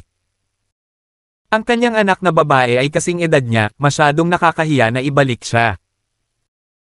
Hindi masamang ideya para sa kanyang pamilya na magkaroon ng isa pang malakas na tao sa antas na ito. Gayunpaman, hindi pa rin maalis ni Lance ang mukha. Pagdating sa courtyard, si Lance ay gumugol ng isang oras ng maayos na pagtuturo kay Linda. Tila nagsusumikap si Linda, sinusubukang gumanap sa huling oras upang subukang baguhin ni Lance ang kanyang isip tungkol sa kanya. Sa kasamaang palad, mabilis na lumipas ang isang oras, at bagamat ang kanyang pagganap ay nagparamdam kay Lance na siya talaga, isang mahuhubog na talento, hindi nito nabago ang kinahinatnan ng hindi pagkagusto ni Lance sa kanya. Linda, yun lang, kita na lang tayo mamaya. Senior. Namumula ang mga mata ni Linda habang nakatingin kay Lance. May iba pa ba? Hindi, ayos lang. Tiniis ni Linda na hindi umiyak. Habang mas nakikita siya ni Lance na ganito, lalo siyang nagigilty, parang hindi talaga siya makatulog sa kama ng iba sa hinaharap. Hindi na siya pinansin ni Lance at lumipad na siya. Nadismaya si Linda habang pinagmamasdan si Lance na lumipad, lumuluha at sinasabi sa sarili, Senior, mahal na mahal kita, handa akong maging dalaga mo, bakit? Bagamat lumipad si Lance, ngunit patuloy na binibigyang pansin si Linda na nasa likuran niya, nang marinig ang mga salitang iyon mula kay Linda, tumigil si Lance. Little Fire, masyado na ba akong lalayo? Minister, to be honest, you've lived for more than 70 years, and maybe in your mind, it's nothing more than sleeping around, because you've had so many women already, it's no big deal. But in the eyes of isang 19 na taong gulang na batang babae na nagpadala sa kanya sa unang pagkakataon sa iyo at ikaw ang kanyang unang lalaki, iba ang ibinibigay niya kaysa sa ibinigay mo. Well, ano sa tingin mo ang dapat kong gawin kung gayon? Kung tutusin, ang batang ito, at si Ferresh ay maaaring maging magkaibigan, ang aking lumang mukha ay hindi madaling bitawan. Kapatid na ministro, ano ang malaking bagay, sa Great Martial Empire, ang mga asawa ay maaaring maging apo, marami sila. Sa palagay ko, bakit hindi natin kunin si Linda, isipin mo na lang na kumukuha ng isang diyosa at magdagdag isang future strong person sa pamilya mo, anong masama doon? Sige, tatanungin ko siya kung willing siyang sumama sa akin. Mabuti. Lumipad pababa si Lance. Senior. Tuwang-tuwa si Linda nang makitang umalis si Lance at ulitin. Sinabi ni Lance, Linda, hayaan mo munang ipaalala ko sa iyo, hindi ako mula sa Great Precious Empire, ako ay mula sa Great Martial Empire, at ang kasalukuyang Great Martial Empire Royal Family, ay ang aking pamilya. Kung gusto mo, kaya kitang kunin, maging diyosa o babae, piliin mo. Payag ako, kahit babae. Sabi ni Linda nang hindi man lang nag-iisip. Sa oras na ito, ang Fortress Master ng pamilya Yao ay abala sa pagtakbo. Senior, huwag kang jowa Mukhang nahihiya si Lance, nakaramdam ng hiya si Lance, mayroon na siyang 10 asawa at naghahanap pa rin ng diyosa. Siyempre, ang mga tao dito, hindi alam na may ibang kahulugan ang diyosa at naisip niya na ito talaga. Isang diyosa. Senior, hayaan mong maging concubine mo ang apo ko, nakapunta na ako sa Great Martial Empire, ang ganda talaga, not to mention na galing ka sa royal family, blessing din ang pagiging concubine mo para sa Yao family castle ko. Oh, sige. Walang magawang sabi ni Lance. Napaiyak si Linda. Sige, Linda, magiging miyembro ka na ng pamilya ko simula ngayon. Ako nga pala si Cyrus, ng Great Martial Empire, Sherman. Cyrus. Senior, ikaw ba si Cyrus? Medyo hindi makapaniwalang sabi ng Fortress Master ng pamilya Yao. Oo. Wow, hindi ko akalain na ikaw pala si Cyrus, ang swerte namin. Ano? Kilala mo rin ako. Senior, ang ating bayan ay nasa hangganan ng Great Martial Empire, madalas mayroong mga tao mula sa Great Martial Empire na pumupunta rito, at mayroong ilang malalakas na tao sa kanila, ang iyong dakilang pangalan, narinig ko ito mula sa mga malalakas na iyon. Mga tao, sinabi nila na ang Great Martial Empire, ang kasalukuyang imperial na pamilya, ay may dalawa sa pinakahenyo na juniors, sila ay sina Cyrus at Connor Sherman, lalo na si Cyrus, ang hinaharap ay talagang pambihira, hindi ko inaasahan na nakatatanda ka na ito ay si Cyrus. Oh! Tumawa si Lance, hindi ko inaasahan na mayroon pa pala siyang kasikatan, kumalat na pala ito sa ibang bansa. Gayunpaman, hindi kataka-taka, kung tutuusin, walang gaanong tao sa buong mundo ang umabot sa huling yugto ng peak ascension sa edad na 60 taong gulang, kaya ang nakakagulat sa pagkalat ng katanyagan sa ibang bansa. Tulad ng kung aling imperyo, para sa halimbawa, may isang taong napakalakas o napakatalino, narinig din ito ni Lance. Halimbawa, sa Great Precious Empire, mayroong isang henyo na maihahambing kay Lance, na tinatawag na Warren, na nakarating din sa huling bahagi ng tuktok ng kanyang peak sa kanyang mga ika-60 taon. Nabalitaan ni Lance ang tungkol sa taong ito mga 6 o 7 taon na ang nakararaan, at kung magkakaroon siya ng pagkakataon, gusto pa rin ni Lance na makilala ang henyong ito na maihahambing sa kanyang sarili. Ang master ng Yao Family Fort ay tumingin kay Lance na may mga mata na puno ng paghanga. Ito ay isang henyo na maaaring kapantay ng kanilang Grand Precious Empire na si Warren. Hindi inakala na ang kanyang apo ay magkakaroon ng karangalan na maging kanyang asawa. Nag-almusal si Lance. Dahil nagpasya si Lance na kunin si Linda bilang kanyang asawa, nanatili lang siya rito ng ilang araw. Tutal, kalahating taon na siyang naglalakbay noon at talagang kailangan niyang magpahinga. Asawa, hugasan mo ang iyong mga paa. Sa gabi, si Linda ay kumuha ng tubig na panghugas ng paa para kay Lance. Medyo nahihiya pa si Lance. Iyan, huwag mo muna akong tawaging asawa, bagamat nangako akong hahayaan kitang maging asawa, pero kung tutuusin, wala pang formal na seremonya. Sinabi ni Linda, Lolo, ang mga babae ay hindi kwalipikadong magdaos ng mga seremonya ng kasal, ang mga asawa lamang ang mayroon nito. Ha.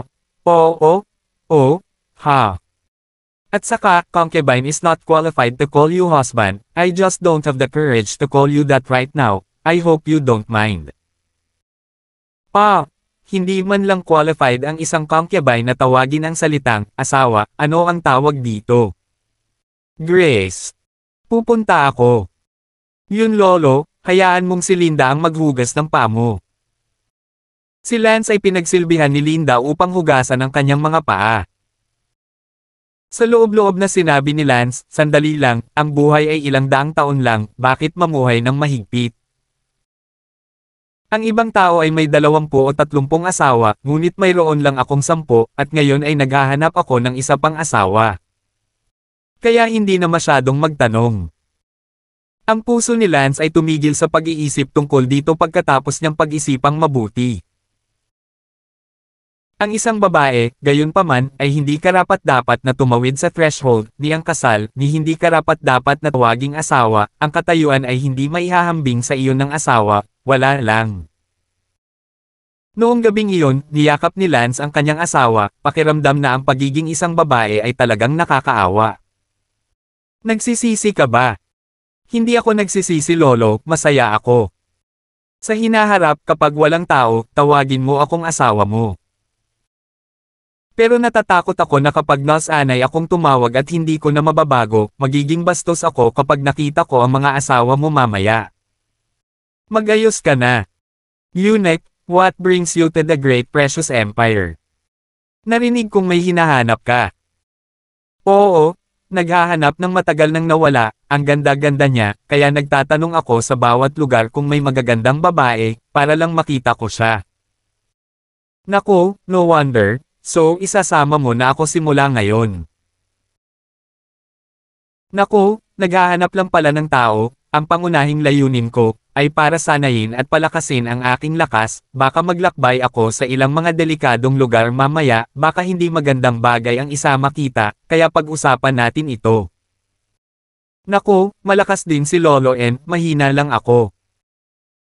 Hindi naman, para lang sa ikabubuti mo, kapag bumalik ako sa Great Martial Empire in the future, natural na darating ako para sunduin ka, syempre, pwede ka ring pumunta mismo sa Great Martial Empire, isang lugar na tinatawag na Green.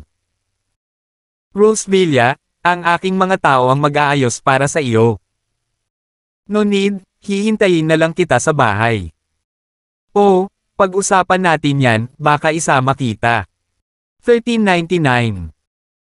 Matapos manatili sa Yao Family Fort sa loob ng ilang araw, si Lance ay halos nakapagpahinga at umalis sa Yao Family Fort. Para kay Linda, paulit-ulit na nagpasya si Lance na mas mabuting huwag na lang siyang isama sa kalsada, para makapaghintay siya sa Yao Family Fort at sunduin siya sa susunod na umuwi si Lance. Kuya Lance, saan tayo maghahanap ng magandang babae ngayon? Tanong ni Little Fire. Parang ayoko nang hanapin, natatakot lang ako na baka mapilitan ako ng isa pang sitwasyon tulad ni Linda. Kuya Lance, kung hindi natin hahanapin, paano natin mahahanap si Thalia? Sigurado akong wala si Thalia sa Great Precious Empire. Bakit? Kung siya ay nasa Great Precious Empire, walang dahilan kung bakit hindi niya ako babalikan. Pagkatapos ng halos 40 taon, hindi ako naniniwala na hindi niya mahanap ang oras. Kaya, tiyak na wala siya sa Great Precious Empire. Mukhang may katuturan, kung gayon, ayon sa iyo, hindi rin siya maaaring nasa ibang imperyo. Sa mundong ito, 6 lang ang kabuoang imperyo, at mahigit 40 taon, kahit na siya ay nasa pinakamalayong imperyo, sapat na ang oras para bumalik para hanapin ka. Hindi ko maintindihan, natatakot ako na pinatay na siya. Posible ring nawalan siya ng memorya. Kung ganoon ay maghanap pa tayo, ngayon naghahanap din tayo ng mga sikat na dilag, kadalasan hindi sa maliliit na lugar dahil sa kagandahan ni Thalia, malabong sumisikat lang siya sa maliit na lugar. Dumiretso sila sa Imperial Capital ng Great Precious Empire. Sa isang inn. Namumuno, alam mo ba kung sino ang numero 1 kagandahan ng Great Precious Empire? Tanong ni Lance. Itong bisita? Hindi ko alam kung sino ang unang kagandahan dahil lahat tayo ay may iba't ibang aesthetics, ngunit alam ko kung sino ang 2 pinaka-kinikilalang kagandahan ng Grand Precious Empire. 2 magagandang dilag, sabihin mo sa akin. Hehe, tinatanong mo ang tamang tao tungkol dyan, ang unang kagandahan, si Wendy, at ang pangalawang kagandahan, si Mira. Nagtanong si Lance, may magandang babae ba na nagngangalang Thalia? Hindi ko alam dyan, ang alam ko lang na ang 2 dilag ng Great Precious Empire na nagpakilala sa lahat ng pinakamalakas na tao sa kanila ay sina Wendy at Mira. Ilang taon na sila? Muling tanong ni Lance. Si Wendy ay nasa edad 50 at si Mira ay nasa kanyang mga 40. Bukod dito, ang 2 dilag na ito ay napakatalino pa rin, na si Wendy, siya ay nasa 53, siya ay nasa maagang yugto ng peak ascension, ang kanyang talento ay pambihira. Ang Mira na iyon, 46, ay isa ng Grandmaster, at malapit na ring humakbang sa peak ascension. Tumawa si Lance ay 55 taong gulang bago pumasok sa Ancestor, kaya tila ang Wendy na ito ay talagang isang malakas na tao. Hindi lang interesado si Lance, dahil nakakasigurado siya na hindi si Wendy o si Mira ay si Thalia ay kasing edad ni Lance at mahigit 70. Lalong naramdaman ni Lance na maliit ang pagkakataong mahanap si Thalia.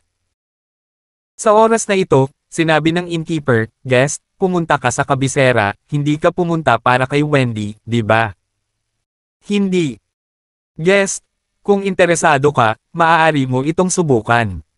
"Subukan mo ano?" Si Lance ay medyo moody na tao. Ang Grandmaster ni Wendy ay naghahanap ng makakasama para sa kanyang anak na Wendy, edad na kinakailangan, sa pagitan ng 50 at 80, sa tingin ko ay medyo gwapo ka, maaari mo na itong subukan. Hindi interesado. Umiling si Lance at sinabi. Tumawa ang tindera na iyon at sinabing, "Totoo naman, kung tutuusin, walang saysay na subukan mo." Bakit mo naman nasabi? Paano mo malalaman na kahit subukan ko, walang saysay?"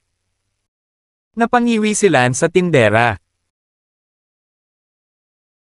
"Haha, bisita, huwag kang magalit, hindi ko sinasadya iyon, ang ibig kong sabihin ay, pagkatapos ng lahat, si Wendy ay kinikilala bilang isa sa 2 pinakamagandang babae sa Great Precious Empire, at ang kanyang ama ay isa sa ang mga hari ng Great Precious Empire, isang malakas na tao sa unang yugto ng Return to Void, kung saan makakapantay ang mga ordinaryong tao, ang taong hinahanap nila, natural, napakataas din ng mga kondisyon.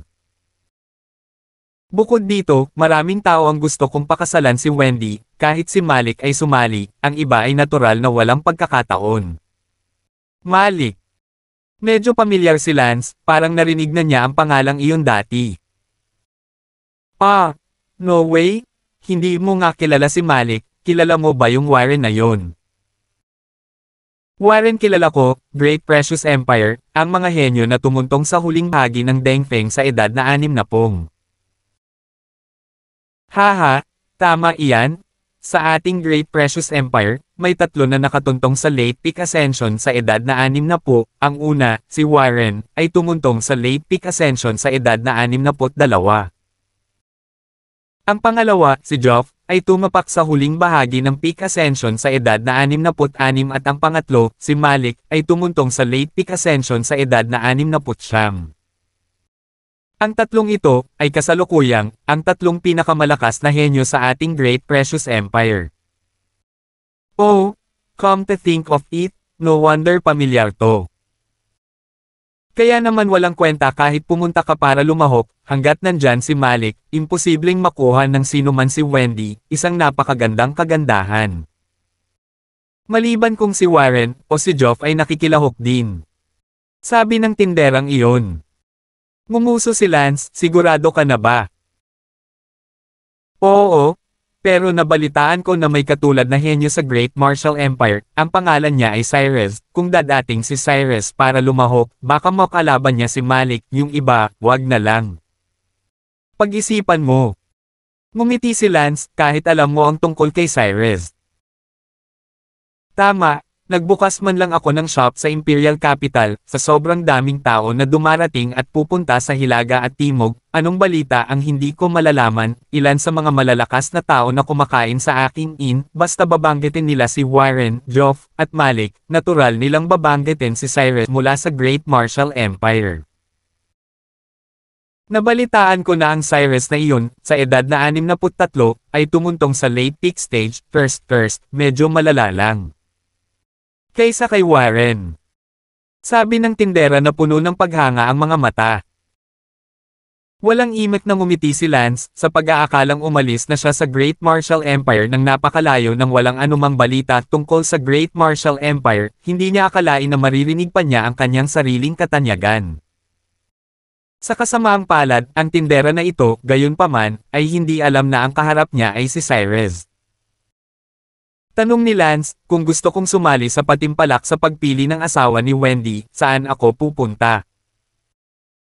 Diretso sa Wanyang Royal Palace para magparehistro at pagkatapos ay maaari kang pumunta sa pagpili pagdating ng oras, kung gusto mo talagang pumunta at magsaya, bilasan mo dahil ang deadline ng pagpaparehistro ay ngayon. Ay, alam ko.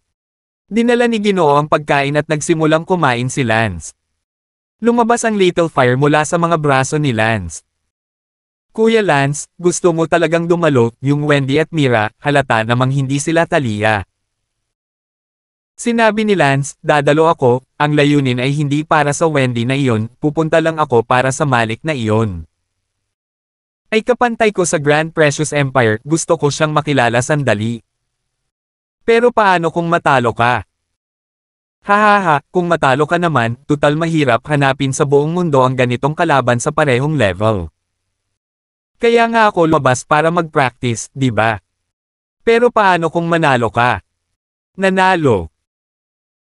Oh, pagkatapos ay pakasalan mo na lang si Wendy, gayon pa man, si Wendy ay 53 taong gulang at umabot na sa maagang yugto ng peak ascension, ang talentong ito, sa hinaharap, ay tiyak na makakarating sa unang yugto ng pagbabalik sa Void. I have such a strong wife, hindi ako dehado. 1400. At saka, hindi naman yun dehado, matutuwa pa rin ang lolo mo kung alam niyang nakapag-asawa ka ng ganitong henyong babae. Noong una, gusto pa nga ng lolo mo na pakasalan mo ang babaeng may asawa na iyon, na mas malala pa si Heidi. Kumpara kay Wendy. Sige, hindi iyon ang layunin, ang pangunahing layunin ko ay makilala sandali ang Malik na iyon. Pagkatapos kumain ni Lance, agad siyang tumakbo sa Wyatt Whale Guangfo. Ang Grandmaster ni Wendy, na tinatawag na Wyatt Whale, ay isang malakas na tao sa unang yugto ng Returning Void, ngunit, nasa 170 taong gulang na siya, halos 10 taon na lang siya para mabuhay. Dahil si Wyatt Whale, ang kanyang mga anak, apo, at mga talento ay hindi masyadong namumukod tangi, ang pinakamalakas ay umabot lamang sa Dengfeng Great Perfection, at nabigong humakbang sa Returning Void. Sa kabutihang palad, ang kanyang apo na si Wendy, ay nagbigay sa kanya ng pag-asa na pumasok sa ang Return Void sa hinaharap.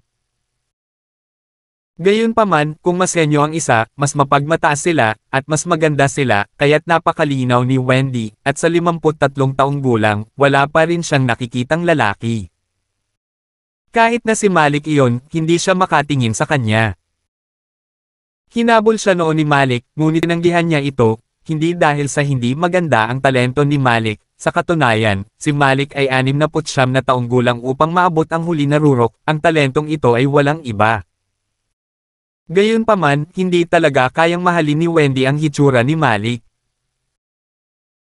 Sa tuwing naliligo, hinahangaan ni Wendy ang kanyang perpektong katawan sa salamin, pakiramdam niya, kung hindi siya makakahanap ng lalaking makakatingin sa kanya, nanghihinayang talaga siya. Para sa katawan na ito, mas gugustuhin niyang walang lalaki, kaysa hayaan ang isang pangit na lalaki na dungisan ang napaka-sexy niyang katawan.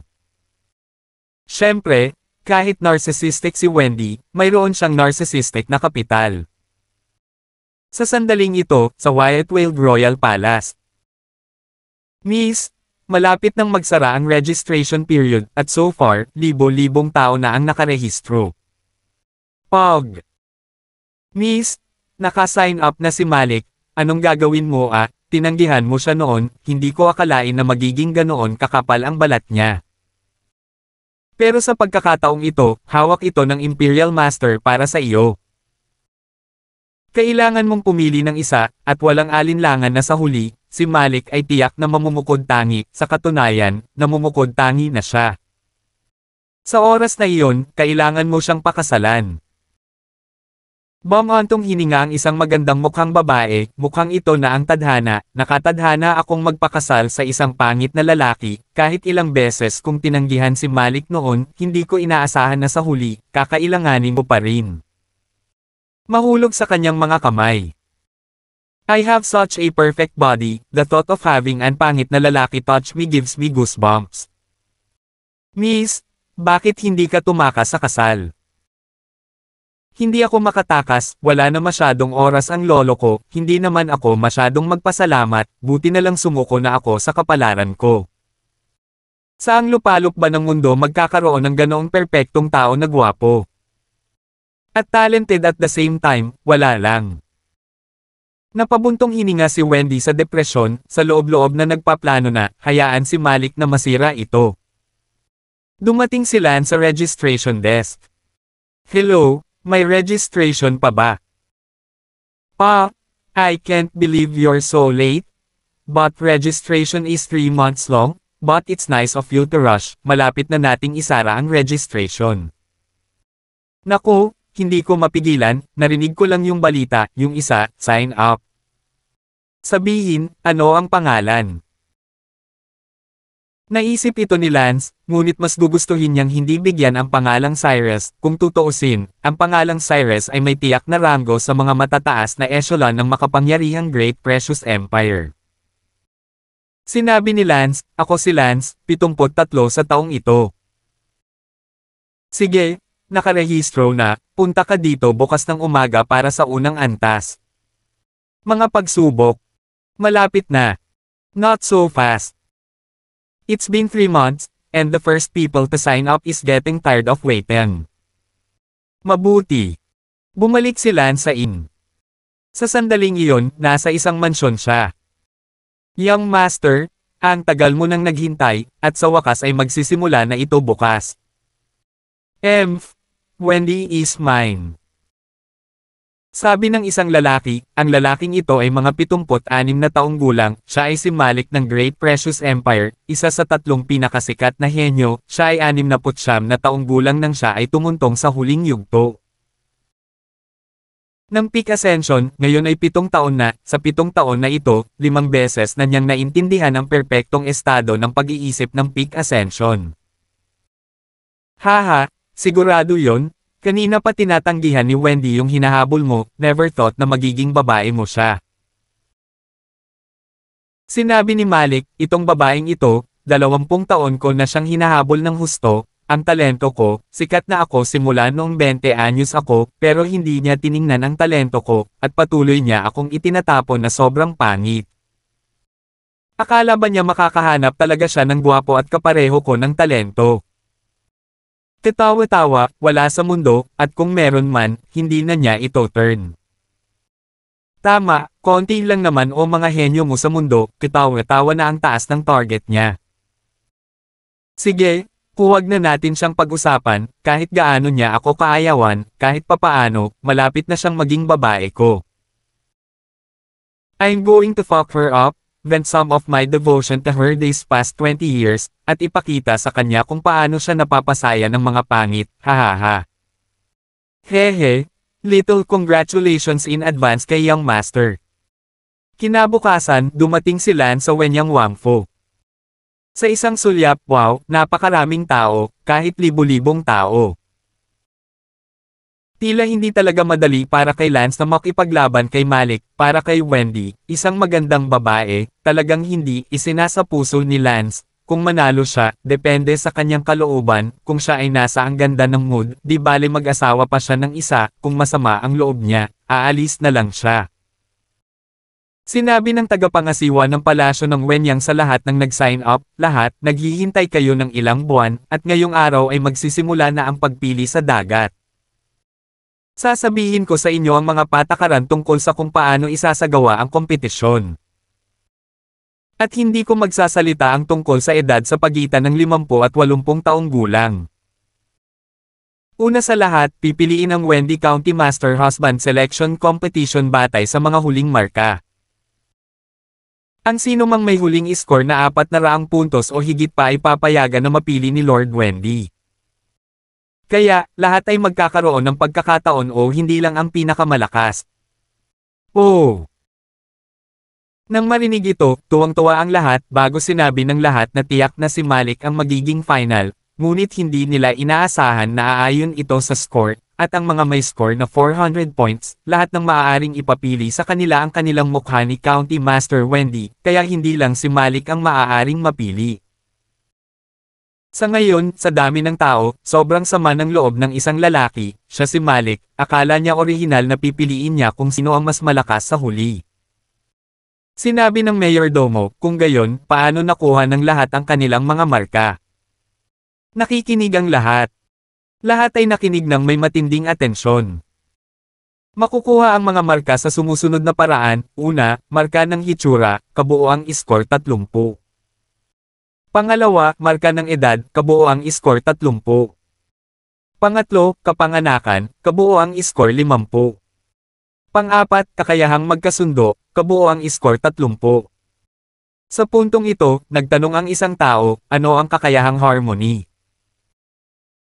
Hoy, kung pipiliin natin ng asawa ang prinsesa, syempre kailangan nating isaalang-alang din ang pisikal na kalagayan ng kabilang partido. Kung pipiliin natin ang isang sexually impotent para sa prinsesa, sa tingin mo okay lang. So the capacity for harmony, natural, nangangahulugan ng pagkakasundo sa pagitan ng mag-asawa.